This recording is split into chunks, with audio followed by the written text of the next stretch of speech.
Em um mundo onde tanta gente vira o rosto diante da dor alheia, um gesto simples pode ser tudo o que resta e tudo o que basta. Você já imaginou o que pode acontecer quando um menino de rua, faminto, decide dividir a única coisa que tem? Essa história vai te provar que a fome, a solidão e até mesmo a injustiça podem ser vencidas quando alguém tem a coragem de oferecer o pouco que possui. Prepare-se para acompanhar um enredo emocionante, cheio de viradas inesperadas, dores invisíveis e um reencontro com o que realmente importa. Porque às vezes é no meio do sofrimento calado que surgem os maiores milagres da vida. E você não vai acreditar no que essa idosa abandonada fez depois de receber uma simples fruta. Luan não era só mais um menino de rua. Ele era daqueles que a cidade ignora, que os olhares evitam. Com apenas 10 anos, sua casa era um banco de concreto e seu teto, o céu cheio de promessas quebradas. Todos os dias, ao final da feira, ele catava as frutas que sobravam, separava o que ainda podia comer e o que dava para vender. Entre caixas viradas e cascas no chão, ele aprendeu sozinho que fome não espera e que a rua, embora cruel, ensina rápido. Apesar da miséria, havia algo em Luan que o diferenciava. Um brilho nos olhos que nem a fome apagava. Ele tinha o costume de conversar com as frutas, chamava as bananas de irmãs gêmeas e falava com os abacates como se fossem conselheiros. Pode parecer bobo, mas era o jeito que encontrou para fugir do abandono e da solidão. A rua era dura, mas a imaginação era seu esconderijo. E foi ali, entre bancas desmontadas e restos esquecidos, que ele descobriu que o mundo podia ser mais do que rejeição. Certa vez, um feirante viu Luan enrolando uma mão num pedaço de jornal com todo o cuidado do mundo e perguntou: "Para quem é esse banquete aí, chefe?" Ele respondeu com um sorriso torto: "Para mim mesmo, porque mesmo sem casa, eu mereço comer com dignidade." Era a lógica de quem não conhecia luxo, mas sabia o valor de um pedaço de fruta madura. Naquele terminal, onde muitos só viam sujeira, Luan cultivava esperança. E mal sabia ele que estava prestes a viver uma mudança de vida, daquelas que ninguém esperava. Naquela manhã abafada, o céu parecia pesar sobre a cidade. Luan arrastava a sacola com algumas frutas amassadas quando avistou uma cena que o fez parar no meio da calçada. Sentada na escadaria de uma igreja antiga, uma senhora idosa, encolhida como se o corpo não suportasse mais o peso da própria história, tossia de forma persistente. A pele dela era pálida, o cabelo grisalho caía sobre os ombros e os olhos, mesmo baixos, diziam tudo. Dor invisível, sofrimento calado. Teresa não pedia nada. Não estendia a mão, não chamava a atenção, não fazia barulho. Mas havia algo naquela figura frágil que Luan reconheceu. Era o mesmo tipo de abandono que ele via no reflexo dos vidros sujos do terminal. Aquela senhora era uma idosa abandonada, e o mundo parecia ter se esquecido dela. A diferença é que ela, ao contrário dele, não tinha mais forças para andar, nem para procurar restos. Ela apenas estava ali, esperando, nem ela sabia o quê. E é curioso como a injustiça se apresenta nas pequenas coisas, né? Um menino sem casa com frutas na sacola. Uma senhora com casa no passado, mas sem saúde no presente. A vida colocou os dois ali, sem anúncio, sem aviso, só com o silêncio da rua como testemunha.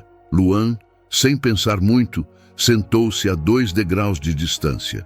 Não disse nada, apenas observou. E naquele momento, nasceu entre eles algo que não tinha nome ainda. Luan remexeu a sacola como quem busca uma solução e não um lanche.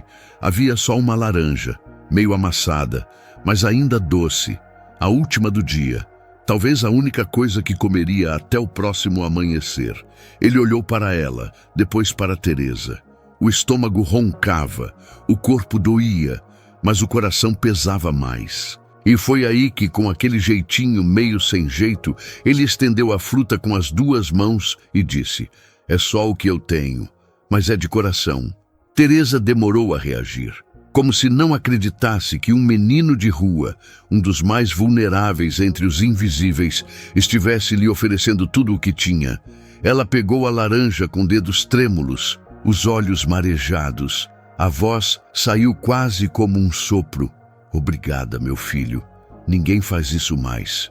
E ali, entre o concreto rachado e o sol queimando a calçada, aconteceu um gesto de bondade que seria impossível esquecer.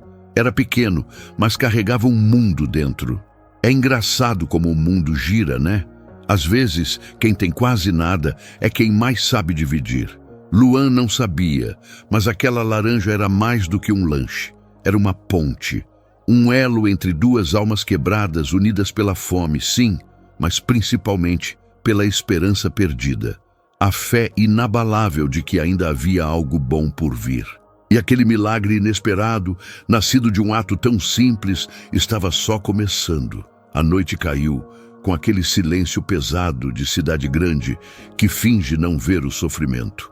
Luan e Teresa sentaram-se novamente na escadaria da igreja, dividindo o tempo, o frio e agora também a conversa. Pela primeira vez em dias ela se abriu. Com a voz baixa, entre tosses e pausas longas, contou que fora enfermeira por 40 anos. Ajudou a salvar vidas, cuidou de bebês chorando, de veteranos esquecidos, de mães solos sem ninguém. Mas, ironicamente, quando foi ela quem precisou, ninguém estava por perto. Teresa havia perdido o marido num acidente, o único filho para as drogas, e pouco a pouco foi vendo o salário, a casa e a saúde desaparecerem. A vida vai puxando o tapete aos poucos, sabe, Luan? Disse com os olhos fixos no chão. E o garoto, embora tão novo, entendeu. Porque ele também conhecia o gosto da rejeição, a frieza do abandono e o barulho do estômago vazio tentando conversar com o coração. Eram de gerações diferentes, mas com as mesmas cicatrizes. Ela terminou dizendo: não é a doença que mais dói. É essa sensação de ser esquecida, de não ter mais para onde voltar. Aquela frase bateu fundo em Luan. Foi como ouvir a rua falando. E ali, sob as estrelas, os dois ficaram quietos, como se o silêncio também fosse uma linguagem. Uma linguagem de quem perdeu quase tudo, mas ainda guarda dentro de si uma vontade escondida de recomeçar. E o que eles não sabiam é que o recomeço já estava em curso. Teresa passou a noite em claro, mas não por causa da tosse. Era o pensamento que não lhe dava trégua. A imagem daquele menino de rua, sorrindo ao dividir uma simples laranja, martelava em sua cabeça. Ela já havia visto muita coisa nos corredores de hospital. Fome, injustiça, até preconceito velado. Mas nunca tinha sentido um gesto tão puro vindo de tão pouco. Algo ali despertou uma força esquecida, um propósito que o tempo, a dor e a velhice quase tinham apagado. Ela se lembrou dos tempos em que fazia parte de um grupo de apoio ligado a um abrigo comunitário. Não tinha mais telefone, não lembrava do nome de todos, mas sabia onde começar a procurar.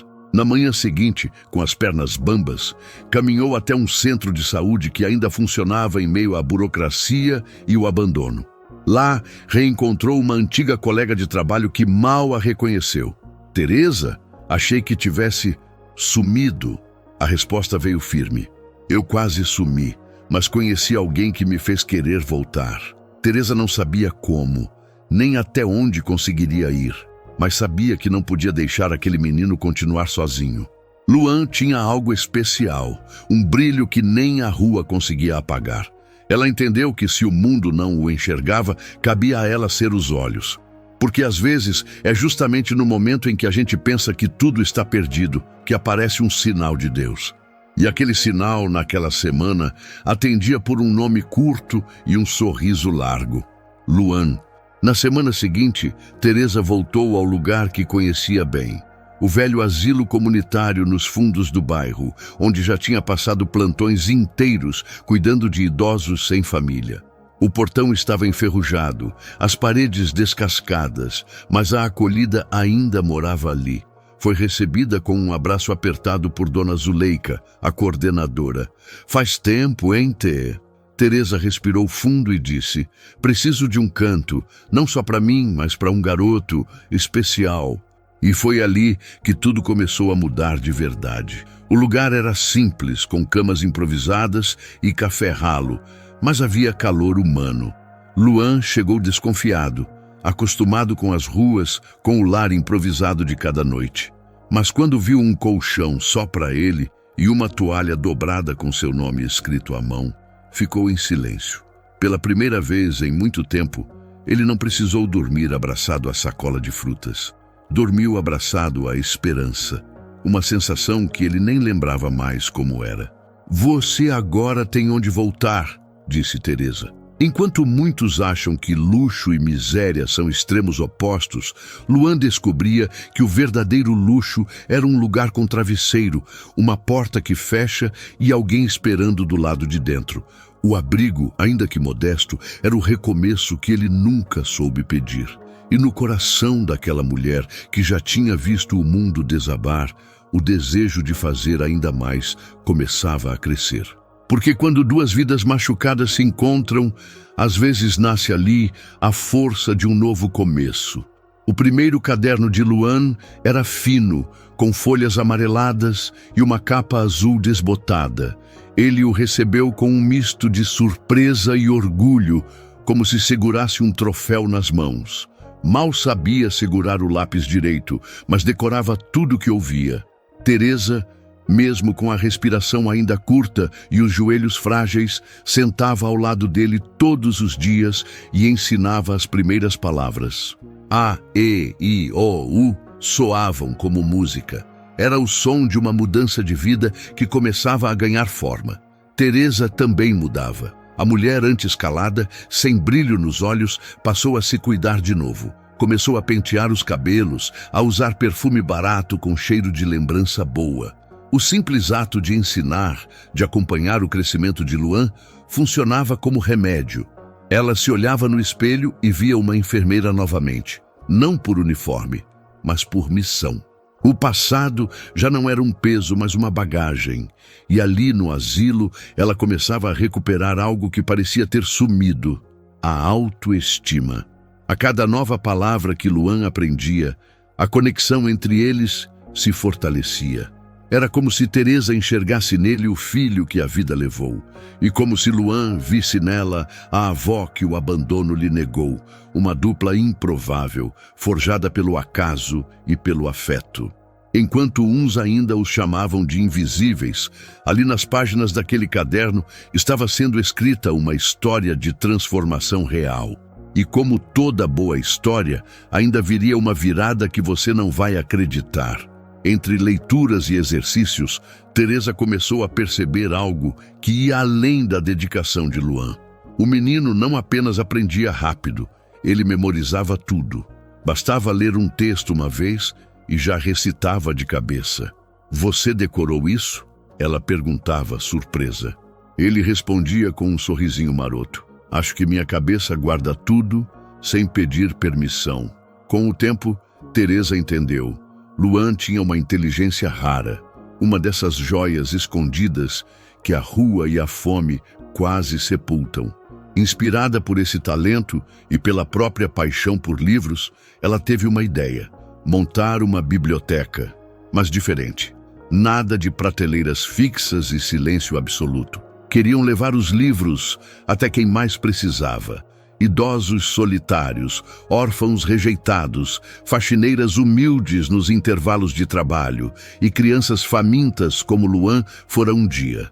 Assim nasceu a Estação Esperança, uma carroça reformada que virou biblioteca ambulante, cheia de livros doados por gente da comunidade. Eles saíam pelas praças, feiras e pontos de ônibus lendo em voz alta.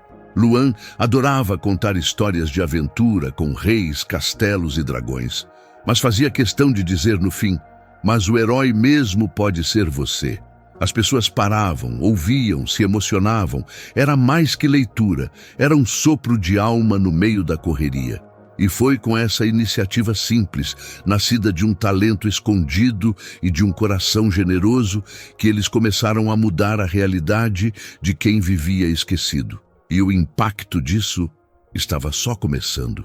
Numa tarde quente, enquanto Luan lia O Pequeno Príncipe para um grupo de senhoras sentadas no ponto de ônibus, um homem de camisa amassada e câmera no pescoço se aproximou curioso.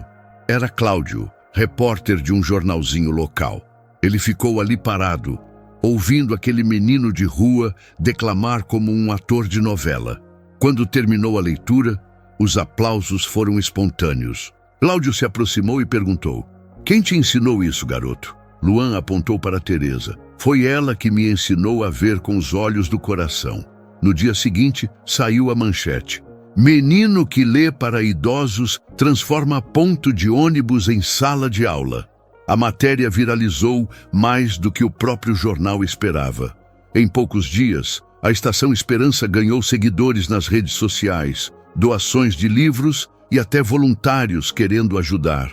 Gente simples, mas de coração grande, começou a deixar caixas de livros nos pontos por onde o carrinho passava.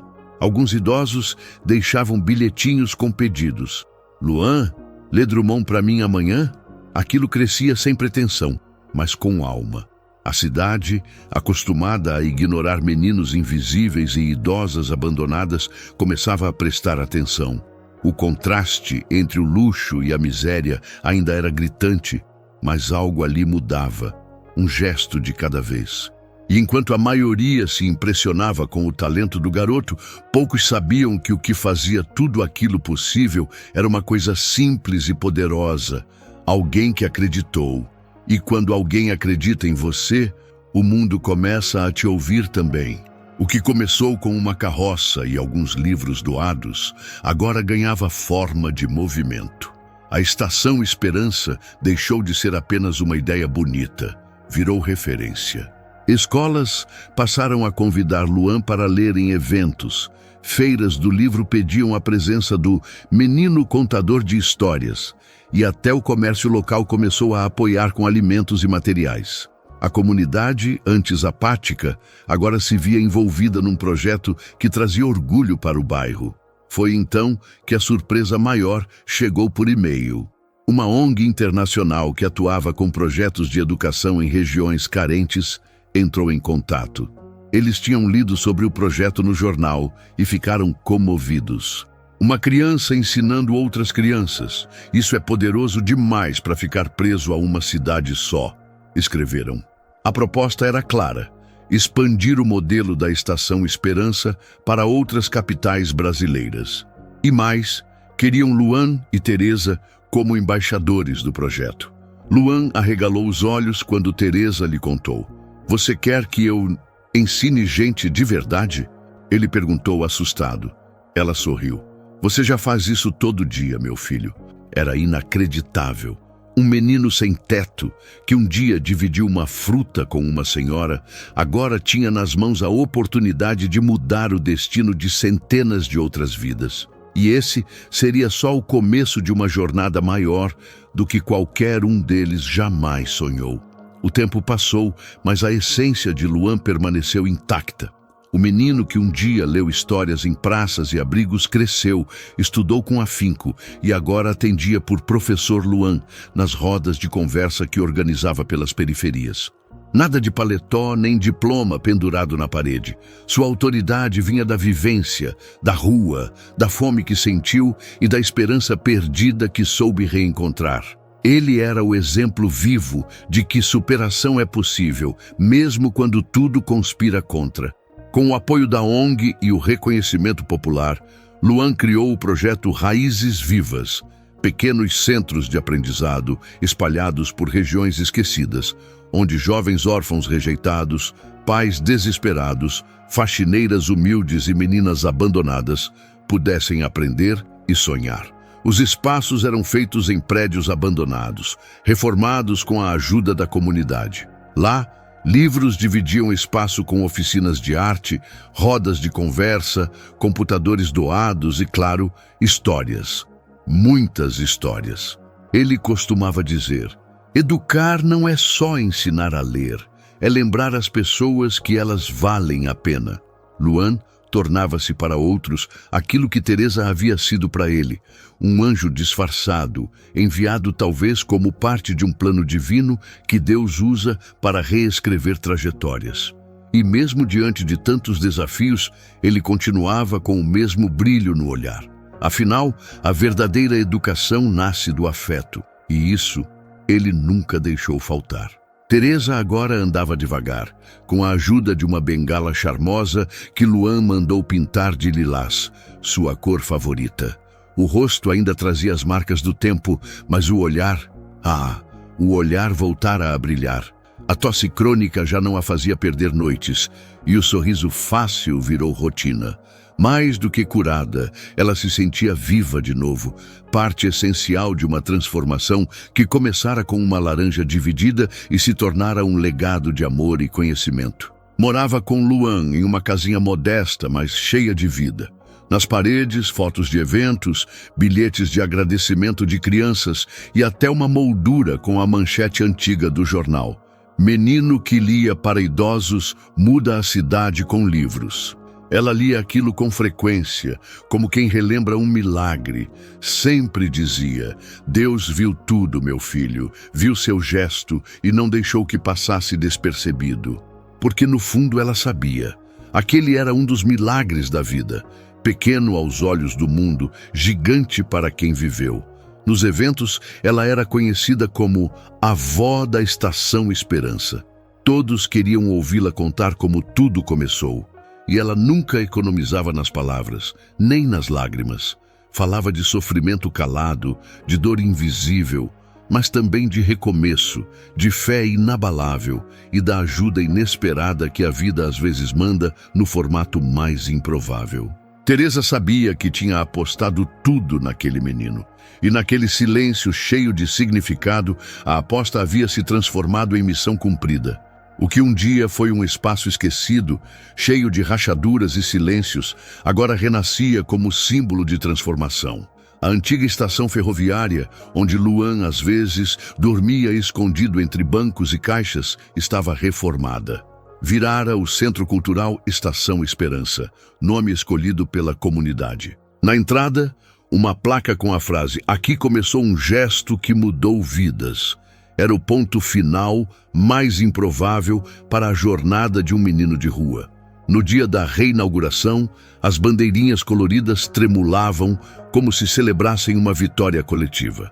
Crianças de mãos dadas com seus avós, professores, artistas, ex-alunos, todos reunidos para ver a primeira palestra de Luan no novo espaço. Vestindo uma camisa simples e com os olhos marejados, ele subiu ao palco.